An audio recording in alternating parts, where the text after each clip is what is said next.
Menachem Tzioni was a mystic. This rabbi is a grammarian. Very different mentalities for rabbis.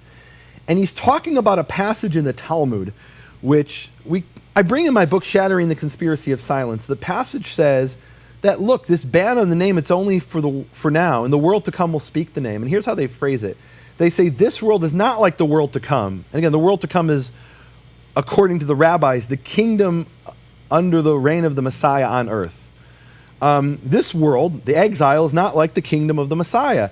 In this world, the name is written Yud-Heh-Vav-Heh, and it's read as Adonai. That's the tradition, to read it as Adonai. Mm-hmm. But in the world to come, it will be one, written Yud-Heh-Vav-Heh and read Yud-Heh-Vav-Heh. And of course, they're referring to Zechariah 14:9, which I won't sing again. But they're alluding back to that. Your name will be one, you will be one, your name will be one. So this is what he says in 1608. He writes this, he doesn't publish this in a book. He writes this in a letter to another rabbi, and it was never meant to be printed, but it was. So he writes this as a letter, and we have the letter, and we have the response to the letter, which I'll get to in a few minutes. He says, is it not known, the saying of the sages? And he quotes that passage.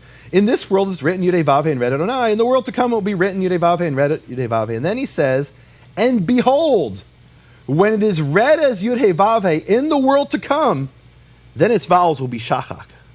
And remember, Shachak is an acronym for Shva, Cholam, Kamatz, the vowels that form in Hebrew Yehovah.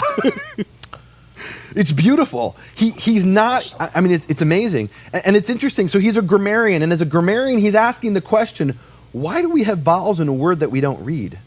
Because by Jewish tradition, we don't read the word Yud-Heh-Vav-Heh. When we see that word, we read it as Adonai.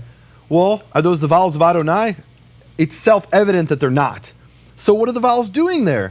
He explains, in the world to come, we'll speak that name, and they'll pick up a Bible, and they'll see the vowels of the name itself, which are Shachak, Shva, Cholam, Kamatz. Unequivocal that this rabbi is saying the name is Yehovah, not Yahweh, not Yahuwah, though you don't find that in Jewish sources, not at least that I found, but that it's Yehovah, Shva, Cholam, Kamatz. Now, that rabbi is writing in 1608, and he wrote to a rabbi in Poland named Maharam of Lublin, also known as Mayor of Lublin. And to be honest with you, he's probably the most famous, or the second most famous at least, of all these rabbis that I quote, that I found. He's a very famous rabbi, the Maharam of Lublin, and he wrote a response to Shabtai Sofer. And I want to read this. It's amazing. So, he writes to Shabtai Sofer, and they're talking about a certain grammatical point that I don't have time to get into. But while they're talking about that grammatical point that they're arguing back and forth about, they both bring up the vowels of the name. So he says, know, my beloved, how extremely difficult it is to put things like this in writing, and even more so a letter sent about from place to place, concerning the vowels of the Tetragrammaton, which are Shva, Cholam, Kamatz. Like he openly says it. He openly says it. Openly. He's not even arguing about that point. He's saying, look, this is really hard to write this. I'm sending this in a letter that's being carried by donkey or something. I don't know who's going to read this letter. You asked me, so I've got to respond to show I'm not, that I know what I'm talking about. And you asked me, I got to respond. Who's the donkey that's delivering it now in 2017? Yeah, I'm the ass that speaks out. I wrote a famous paper called "The Ass Speaks Out" about referring to Balaam's ass. Guys, you go read that on my website, nehemiahaswell.com. So he says straight out, like that's his opening. I mean, not opening, but he's saying that, like that's just the facts we can all agree on concerning the vowels Shva, Cholam, Kamatz, which are Yehovah, Shva, Cholam, Kamatz. And then he says, I found in the words of my grandfather, our teacher, Rabbi Asher Lemel, head of the Beit Din of Krakow, he wrote a holy book called Emek HaBracha, but because of its immense holiness, it was never printed, that it not be used by those who are not worthy. And then he quotes the book of his grandfather. I'm not going to go into it, but I'll read it. Why not? So this is what it says in chapter 34. He's quoting the book of his grandfather verbatim.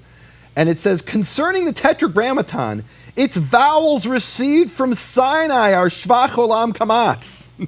There's no room for Yahweh here. It's Yehovah, according to these rabbis.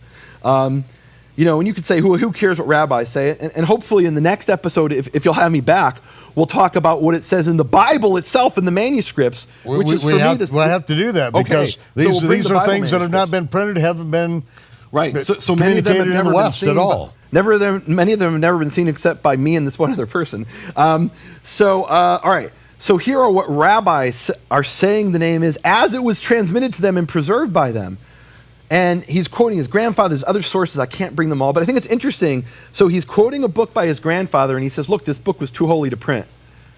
The book of my grandfather. I have it hand copied because I received it from my grandfather. Mm-hmm. So I contacted the National Library of Israel, and I said, there's this reference to this book, Emek Bracha, written by Asher Lemel. Do you have it? And they said, well, we have 90,000 Hebrew manuscripts, and we don't have that one. As far as we know, it doesn't exist.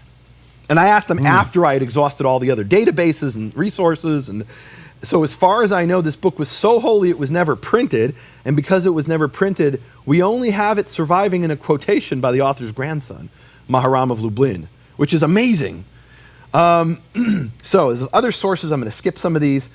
Okay, so I love how Maharam of Lublin, this guy, mayor of Lublin, in 1600, ends a letter to Shabtai Sofer. He says, I have one request, that you hide this letter in a pure and holy place and not allow it to be passed around here and there.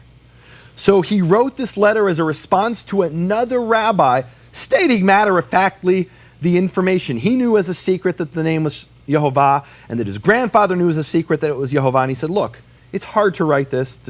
Who knows who's going to read it? Make sure that you hide this letter after you've read it. And you know what? When he died, his disciples found a copy of the letter and they printed it. And because of that, we're able to sit here and share this with the entire world.